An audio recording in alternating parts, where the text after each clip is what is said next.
कक्षा 5वीं के अंतिम पाठ चुनौती हिमालय की। यह अत्यंत ही रोचक पाठ है। तो बच्चों, पाठ को पढ़ने से पहले आवश्यक है कि इसके शब्दों के अर्थ को समझ लें। सबसे पहले चुनौती शब्द को लेते हैं, जिसका मतलब है ललकार या उकसाना। दूसरा शब्द है दृष्टि, मतलब नज़र। निराला का मतलब है अनोखा।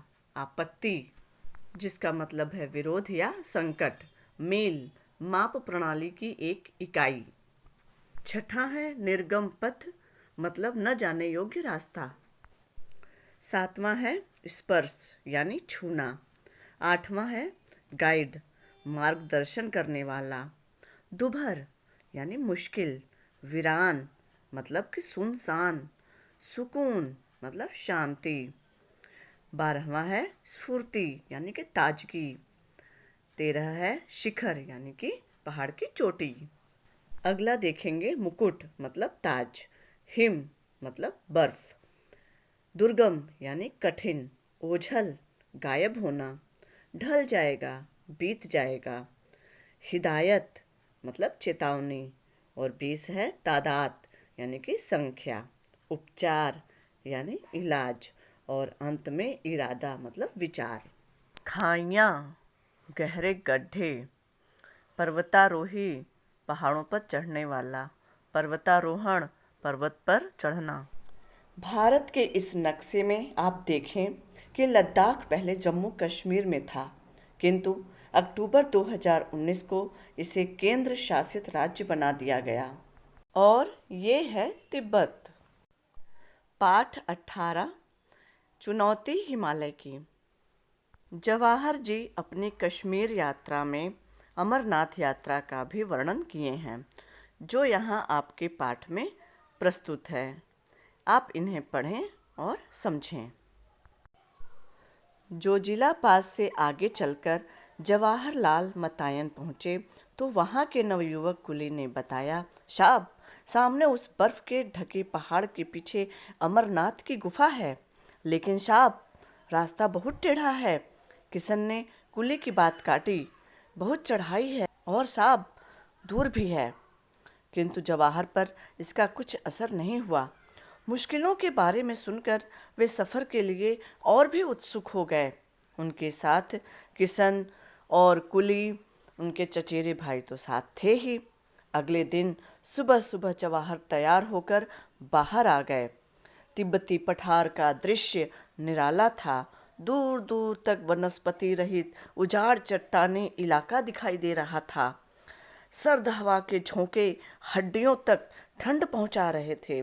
जवाहर अपनी हथेलियों को रगड़े और कमर में रस्सी लपेटकर आगे चलने को तैयार हो गए। हिमालय की दुर्गम पर्वतमाला एक बड़ी चुनौती थी, जिसे उन्होंने सहर्ष स्वीकार कर लिया। किशन गरेड़िया उनका गाइड बन रास्ते में उनका मार्गदर्शन करता रहा। जवाहरलाल ने 8 मील की चढ़ाई चढ़नी शुरू कर दी।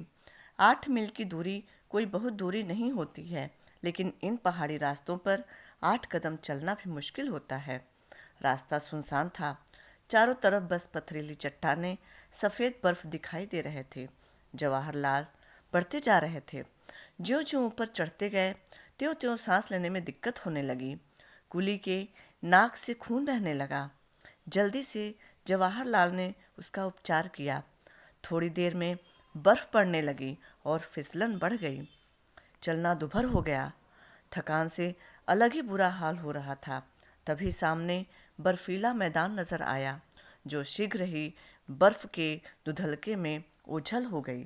सुबह 4 बजे से चढ़ाई करते करते दिन के 12 बजे तक वे लगभग 16,000 फीट की ऊंचाई पर आ गए, किंतु अभी भी अमरनाथ की गुफा का कुछ भी अता पता नहीं चल रहा था। जवाहरलाल अपने बुलंद इरादे के साथ हिमालय की चुनौती देते हुए दुर्गम पथ पार करने में जुटे हुए थे। कुली ने उन्हें वापस कैंप में चलने की सलाह दी, लेकिन जवाहरलाल लौटने के बारे में जरा भी सोच भी नहीं सकते थे। उन्हें अमरनाथ पहुंचना था। तभी किशन ने बताया कि अमरनाथ की गुफा तो दूर बर्फ के मैदान के उस पार है। फिर क्या, जवाहर को और भी जोश आ गया। वे फुर्ती से बढ़ने लगे। आगे उन्हें गहरी खाइयाँ, बर्फ से ढके गड्ढे और फिसलन मिली। कभी पैर फिसलता तो कभी बर्फ में पैर अंदर धंसता जाता। चढ़ाई मुश्किल थी, लेकिन जवाहरलाल को इसमें मज़ा आ रहा था। अचानक उन्हें एक बड़ी गहरी खाई दिखाई दी। इससे पहले कि वे अपने को संभालते, लड़खड़ाकर खाई में गिर पड़े। रस्सी से बंधे वे हवा में लटकने लगे। रस्सी ही एकमात्र सहारा थी जिसे वे कसकर पकड़ रखे थे। साथ के लोगों ने रस्सी खींचकर उन्हें बाहर निकालने की बात सोची, लेकिन जवाहरलाल ने उन्हें ऐसा नहीं करने दिया। उन्होंने खाई की दीवार से उभरी चट्टान को मजबूती से पकड़ लिया और पथरीले धरातल पर पैर जमा लिए। पैरों तले धरती के एहसास से जवाहरलाल की हिम्मत बढ़ गई। फिर स्वयं के प्रयास और कुली एवं किशन के सहयोग से वे किसी तरह ऊपर पहुंच गए। कपड़े झाड़कर वे फिर चलने को तैयार हो गए, लेकिन आगे गहरी और चौड़ी खाइयों की संख्या बहुत ज़्यादा थी। खाइयाँ पार करने का उचित सामान भी अब उनके पास नहीं था।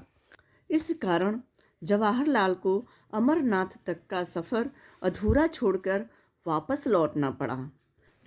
पठन के बाद अब कुछ मौखिक प्रश्नों को देखते हैं, जिसे आप जो हैं वो पठन के बाद अच्छे से समझ सकते हैं और उसके उत्तर दे सकते हैं। तो प्रश्न 1 है, अमरनाथ यात्रा पर कौन निकला? बच्चों, दूसरा है, जोजिला से क्या समझते हो? तीसरा प्रश्न है, मातायन क्या है? और प्रश्न नंबर 4, बिशन कौन था? और प्रश्न नंबर 5 है, अमरनाथ यात्रा पर जवाहर के साथ कौन कौन गया? प्रश्न नंबर 6 देखते हैं। बताओ ये जगहें कब उदास, कब फीकी और कब रौनक वाली लगती हैं? तो घर, बाजार और स्कूल। अब कुछ वर्तनी वाले प्रश्न हैं जिन्हें आप पढ़िए, समझिए। इन सभी के उत्तर यहाँ दिए हुए हैं।